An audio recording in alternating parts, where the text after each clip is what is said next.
Greetings, saber fans.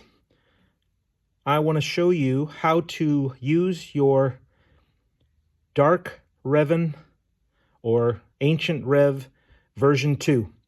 This is a new version that we had made for this year. It's a little different than the one we had made in 2020. Not much difference, but just a little bit of differences. When you first get it, unscrew this back end, turn it over, and put in the battery.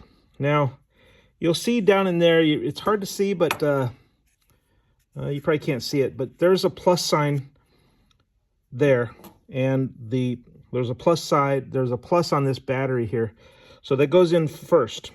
So you could put it in back like this. Be careful not to choke on your aspirations, Director. So this is an on-off switch.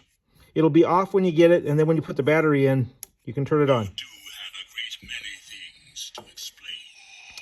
So don't put the battery in backwards. That could short it out. So make sure you always put the plus side towards the front. Then you can go ahead and carefully slide this on.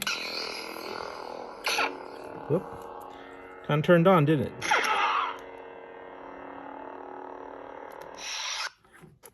This saber has what's called gesture control.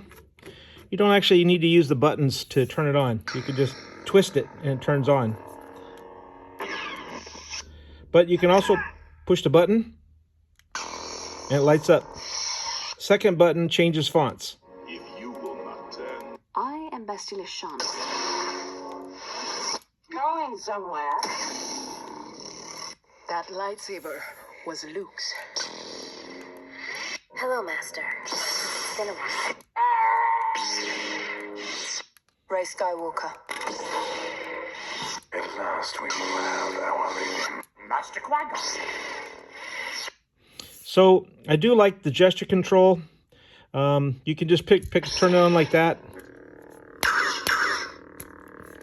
It does come with a set of instructions inside the saber to show you how it works.